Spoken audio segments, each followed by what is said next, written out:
Baltimore Memorial Stadium and the Green Bay Packers have come to town. In the last 10 games, the Packers have won 8. At game time, the Colts are the only undefeated team in the National Football League. It is a scheme that has been built on character.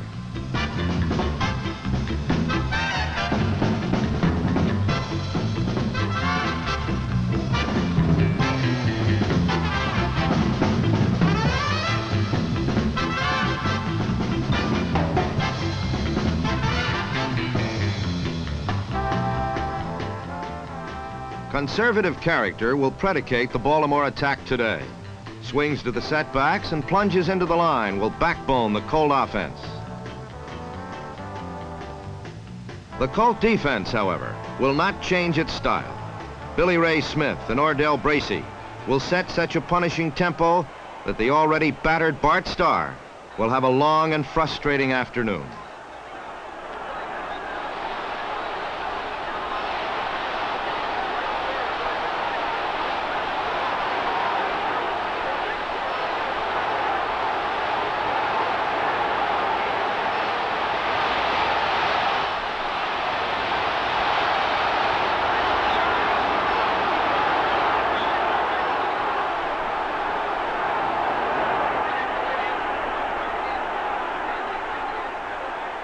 Not a series of downs went by without the inspired defensive play. In the first half, there were no drives, just restrictive, vicious hitting. With 3rd and 11, Starr sent Grabowski up the middle on a draw. Number 81, Ordell Bracy, reads the play perfectly, and Green Bay is forced into a punting situation.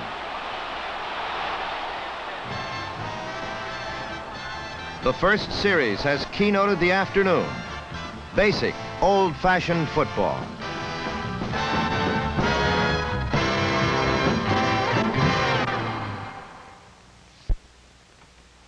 Baltimore's game plan isn't fancy. It's ball control. Tom Matty attacks the left side. Packer number 74, Henry Jordan, appears to have collared Matty. But the tough Colt utility man breaks loose for 9 yards.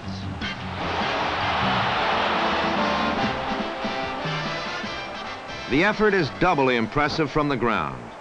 Jordan has positioned himself perfectly, but Matty is running with a determination that belies his 214 pounds.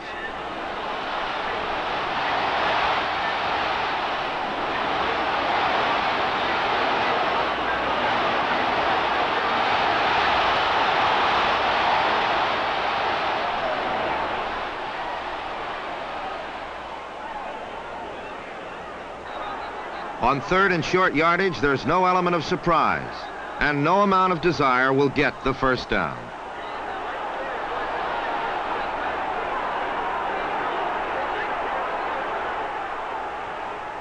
Lou Michaels will try for the 3-pointer from the 32. The attempt is wide. Starr sets out to take advantage of the pell-mell Baltimore rush by screening over it. Again, Bracy reads the play, and Elijah Pitts is dropped for a 2-yard loss. Colt number 21, Rick Volk, blitzes. The added pressure isn't picked up.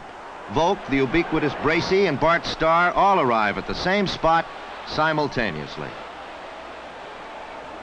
During the course of the afternoon, Starr will lose 44 yards, attempting to pass on 6 separate occasions.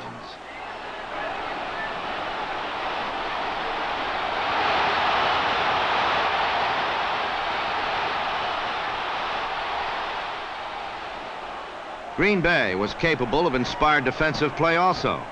Ray Nitschke stops Hill for a 3-yard loss. Unitas throws the safe sideline pattern to John Mackey. It's good for 12 yards. The Colts needed 13. Lou Michaels will take a 57-yard pot shot at the 3-pointer. The masked Packer rush blocks the attempt. The Colt defense ruthlessly regains possession.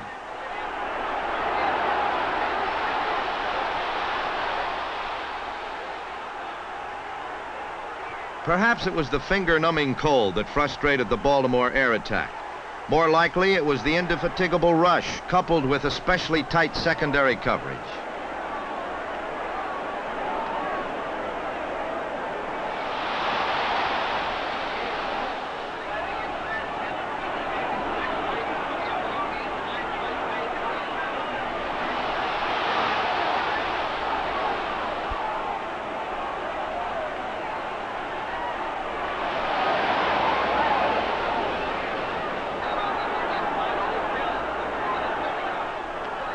Johnny Unitas had a bad day.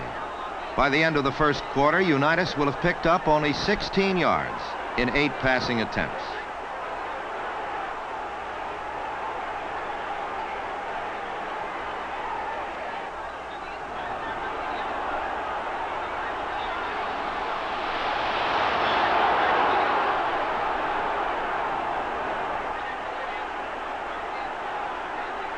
The defensive seesaw continues.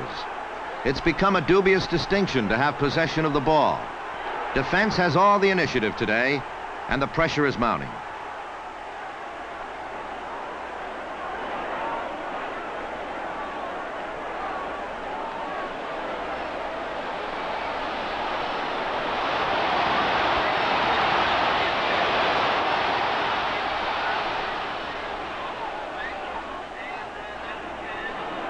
The pattern of the first quarter will extend into the second. Defensive pressure. Hill breaks over the left side for what appears to be a solid gain, but the ball pops loose.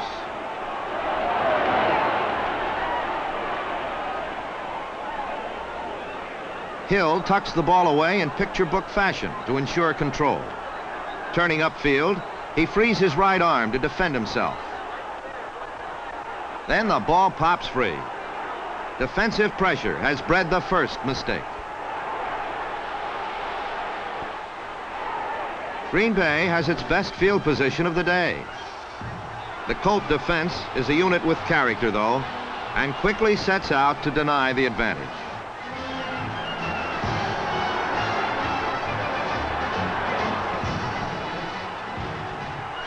After 3 downs, it's 4th and 19. Don Chandler will make the attempt from the Colt 49. After almost 18 minutes, the first score is recorded. Packers 3, Colts nothing.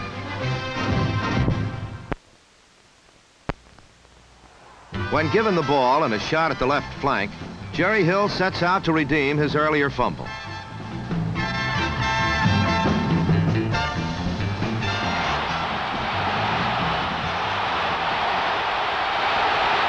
The Colt fullback busts one tackle and, sensing the inevitable, draws a bead on 260-pound Ron Kostelnik. Hill's drive suggests the 50-pound edge in his favor.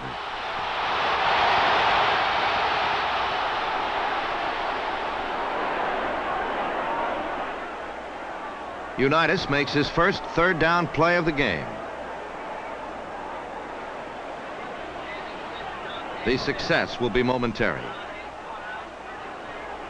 Rainichke makes the inspired play. Unitas is faced with another 3rd down situation. This time, it's 12 yards to go.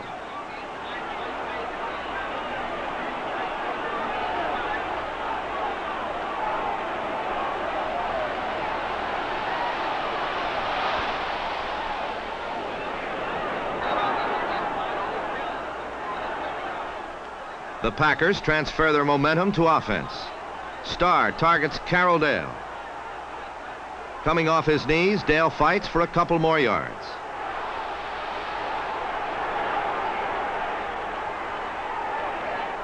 A pair of quick hitters with Donnie Anderson carrying gain the Packers 13 yards.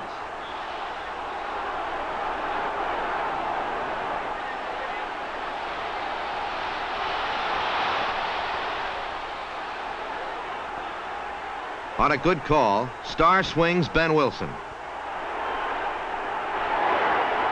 The pass caroms off his fingertips, and Don Shinnick intercepts. The Packers force the Colts to punt and keep pressing. Wilson burrows for 7 before Lenny Lyles puts an abrupt halt to his progress. Baltimore's rush denies Starr the third down play.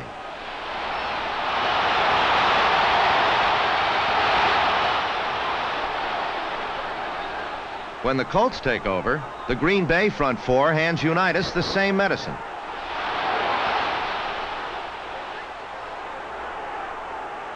Third down and 10. The Baltimore timing is off, and the Colts will give up the ball with 1:15 remaining.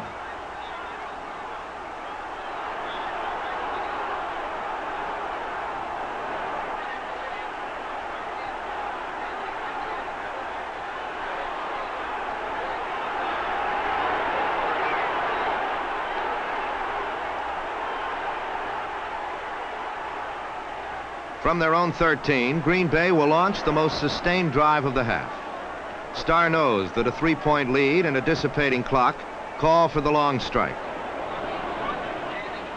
With cool precision, reminiscent of healthier days, the Packer quarterback eats up yardage with well-timed flares and swings.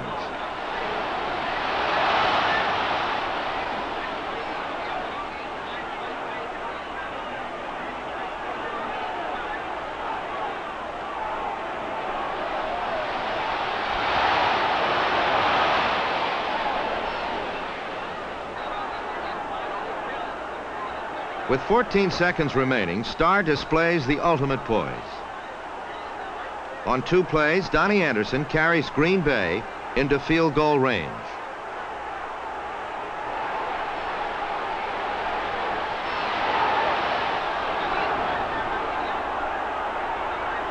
With 3 seconds remaining, Chandler goes for a 41-yard attempt. It's no good. Wide to the right. At the half, the Packers held a slim 3-0 lead.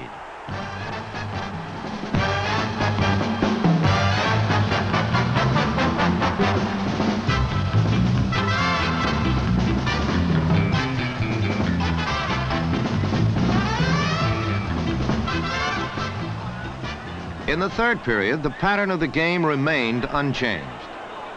With both Elijah Pitts and Jim Grabowski injured, Green Bay depended primarily on strong striding Donnie Anderson, number 44, to spearhead the running attack. Anderson eventually became the game's most prolific ground gainer with 68 yards and 10 carries.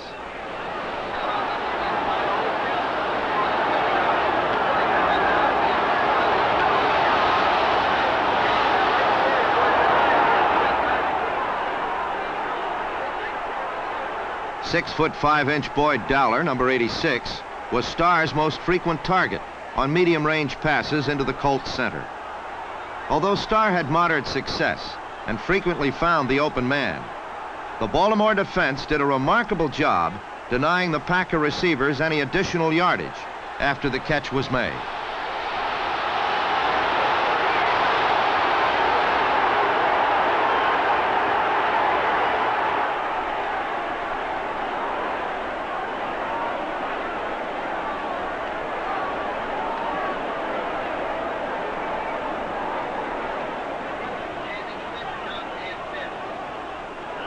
If the receiver managed to elude one tackler, there was always another blue jersey to take his place.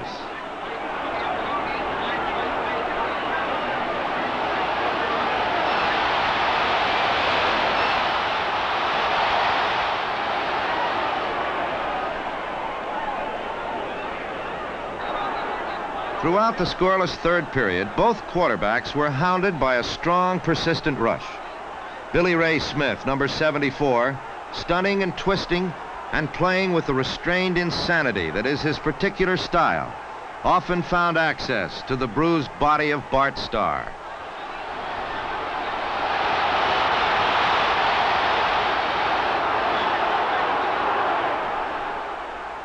Johnny Unitas of the Colts had similar problems. His biggest was the burly 245-pound frame of All-Pro Willie Davis, number 87.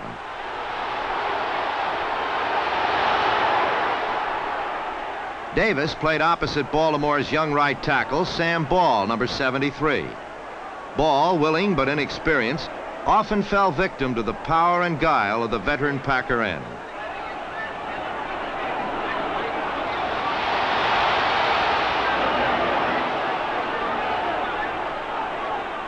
Because of Davis and his teammates, the Colts were unable to establish any kind of consistency on the ground. Baltimore's greatest frustration came midway in the period when they ran 3 plunges into the Packer line after 2nd down and 2 and could not make a first down.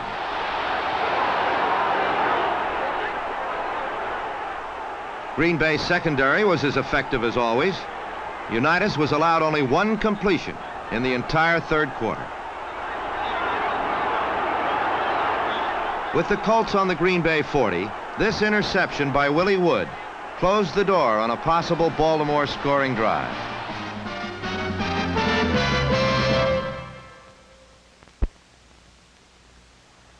With just minutes to play in the 3rd quarter and still trailing by 3 points, the Colts put together a short drive. It was a conservative, time-consuming march that consisted entirely of running plays.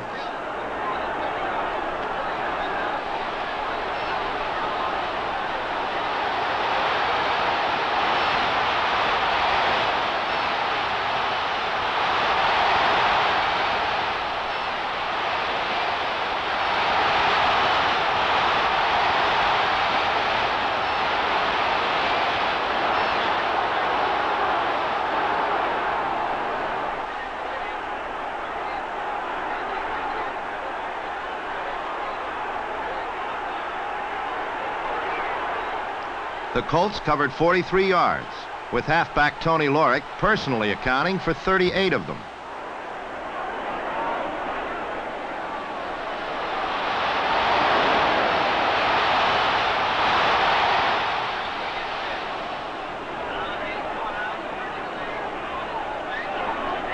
As the 3rd quarter ended, the Colts had a 3rd and 1 situation on the Packer 43.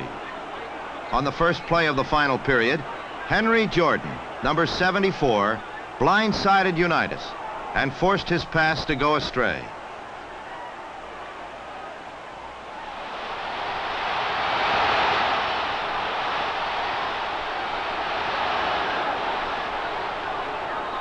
For the 2nd time in the half, the Colts had a 4th and 1 situation in Packer territory. And for the 2nd time, they failed to get the first down. Ray Nitschke stopped Lenny Moore at the line, and Green Bay took possession. Behind the intelligent marshaling of Bart Starr, the Packer offense began a counterattack.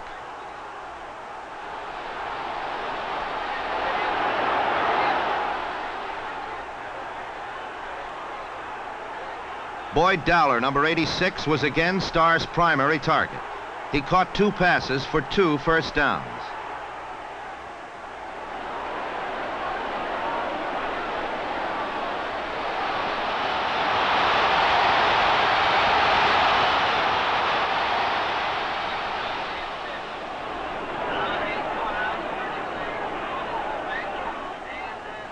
Donnie Anderson gained 9 yards around right end. 2 plays later, Starr flooded the Colts secondary with receivers and forced rookie linebacker Ron Porter, number 55, to cover the speedy Anderson. Anderson was wide open and gathered in a 31-yard touchdown pass. Green Bay 10, Baltimore nothing with 11 minutes to play in the game.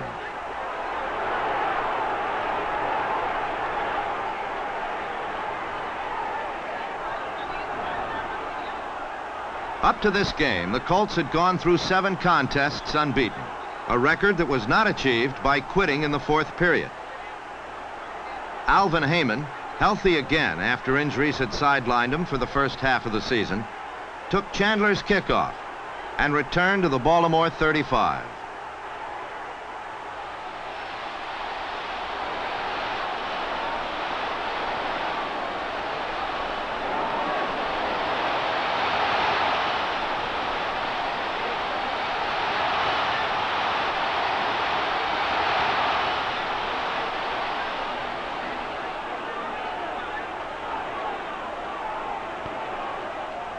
Up to this time, John Unitas had completed only 9 passes for a paltry 44 yards.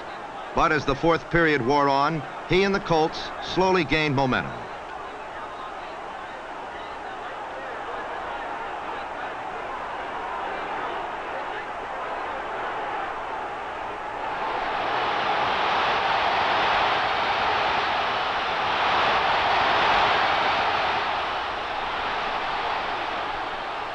The primary concern of the Packers was to put pressure on Unitas.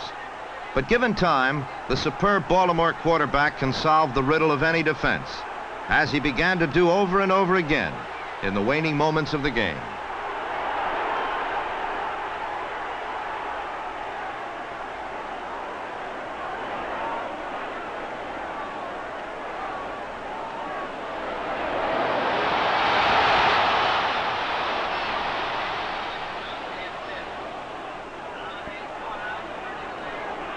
Playing with his customary flair and instant recognition of defenses, Unitas piloted the Colts to the Packer 10.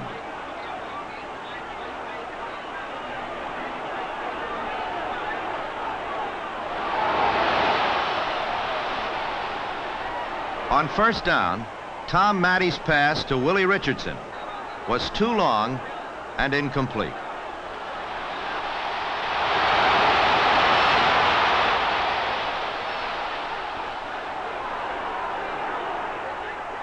On second down, Unitas took aim on tight end John Mackey in the corner of the end zone. Tom Brown deflected the pass at the last instant.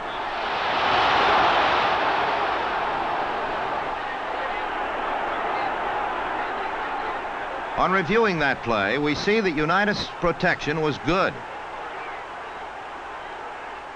And Mackey had gained a step on Brown. But the pass fell short and bounced off the desperate fingers of the Packer safety. But it was only a temporary setback for the Colts. On the next play, third down, Unitas sent Alex Hawkins to the other corner of the end zone and delivered a perfectly thrown pass for Baltimore's first score.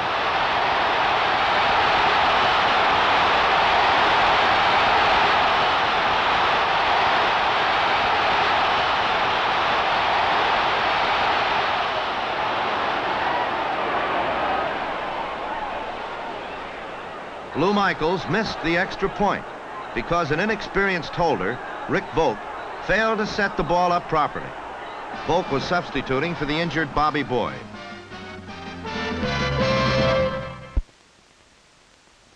On the following kickoff, Michaels and Volk promptly made amends. Michaels delivered an onside kick, and Volk recovered for Baltimore on the Green Bay 34.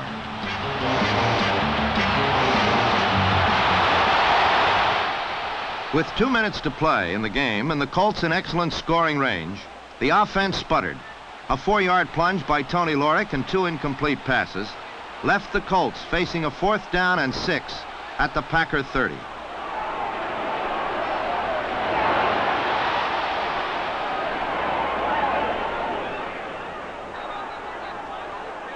Now, had Michaels made the extra point, the Colts would have gone for the field goal. Instead, Unitas tried to pass, was routed from the pocket, but surprised the Packers by running for the first down.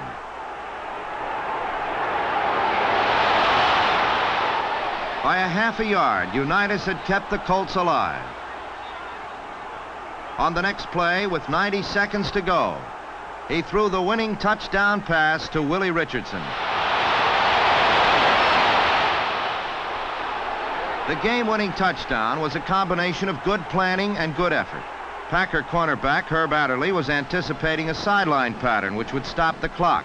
He conceded Richardson a half step to the inside. This scant margin was all Richardson needed, as he slanted over the middle, made a fine catch, and went in for the touchdown.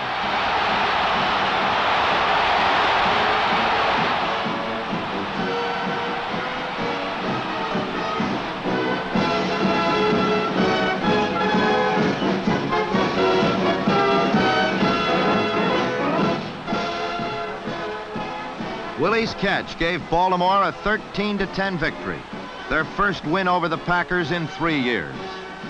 With this stirring triumph over the world champions, the Colts have installed themselves as clear-cut favorites in the race for the NFL title.